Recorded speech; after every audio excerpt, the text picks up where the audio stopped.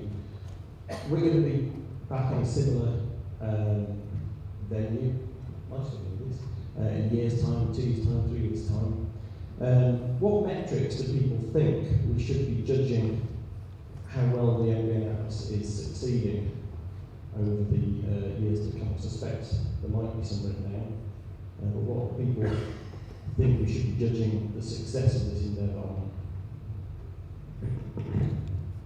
Tom, do you want to have a go at that? No. Go on. I can take it. Yeah. What you're thinking. Have you got something in your...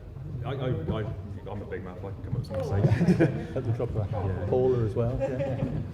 No, you first. Okay, I was at a Dharma conference recently. For people who don't know Dharma, it's the Data Management Association, and they had a question for all of their delegates, which was, what do you think the importance of data is, or what excites you about data? And my answer, which got me some funny looks, was nothing. I don't care about data. What I care about is the application of data. I care about the changes it makes in the real world. I do my job not because, well, I am a data nerd, but I do my job predominantly because I care about the environment of Wales. So really what I would see as a key metric is actually some use of the data. I'd like to see more. It's not really something you can put a number on, but if we can come up with case studies, if we can come up with examples, if we can, somebody's already mentioned telling stories around Atlas data. What I would like to see is the impact it has on the real world and the environment that we all care about. Yeah, I think I completely agree with that, and I'd like to be hearing about it more in my world, in research and in science, and I'd like to hear my colleagues talking about the NBN as a source of data, and I'd like to, representing the British Ecological Society, I'd like to see the NBN mentioned more at BES meetings and so on. That's not a metric per se, but it's just a kind of a change of atmosphere. In terms of metrics, then I think with the way that the platform is developing, then data citation becomes much more realistic then, and so that does give you then something tangible to start to count. And I think we ought to be tracking data citations and looking for an increase in those. I think that's really similar to what I was going to say, but I was just going to mention the GBIF Science Review that's just published at this time every year. Hands up who gets that? Oh, not very many, that's really sad. So the GBIF Science Review is published every year, and it's like a really nice, beautifully produced summary of all of the kind of scientific journal publications that have been produced using data accessed through GBIF. And you can download it for free from the website. And it was 78 countries this year that have had publications based on GBIF-mediated data. And it goes, the number of publications increases every single year. GBIF very kindly send me printed copies of this, and I distribute that to our master's students at Newcastle University to sort of inspire them about how data can be used in research as freely available data. And I was just thinking, could NBN and BES, that could be an action to kind of pull together these into some kind of publication annually? Yeah, we are going to be looking at using a similar thing to GBIF in terms of looking at citations using NBN data. Okay, thank you all. Thank you for your participation in the workshops. That's really useful, including the discussion about access controls. It's important to understand what people think about this. So we're done. Thank you, guys. You can go and sit down again, and I'm going to hand the chair back over to Mike to sum up the day.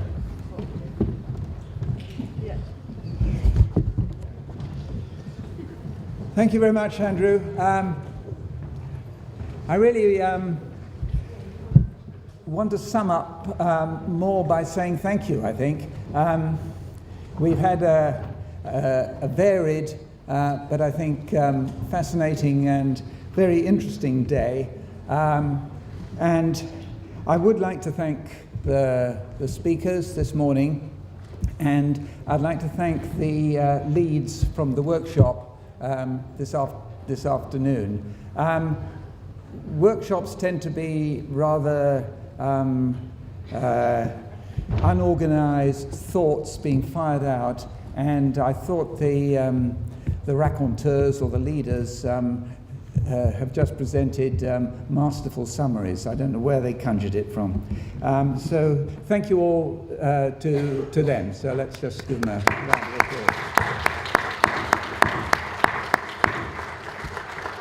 applause. The AGM is going to start in about 10 minutes or so. I see some people have already left. So it's particularly important that people representing the member institutions should stay if they possibly can, because we do have some resolutions that need to be voted on. But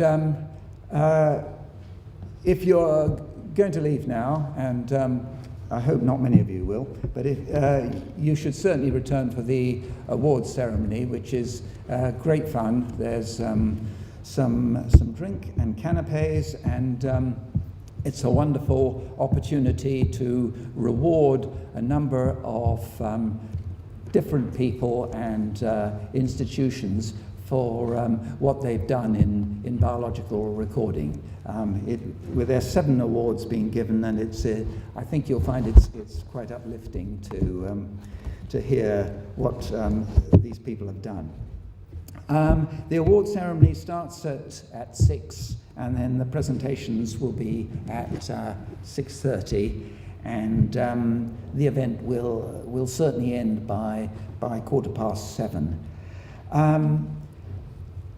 I have been instructed forcibly by PERBA to make the following announcement. Before 6 o'clock, when you leave here after the AGM, hopefully, you will not be able, after that, to access downstairs where your coats and luggage may be. So you need, at that point, before the award ceremony, to take all those things that you might have there upstairs to the main entranceway where the award ceremony is being held, because it will be locked after that, and then you'll only have access to them tomorrow. So please do that, and I will now bow out for a few minutes before resuming the stage for the AGM. Thank you.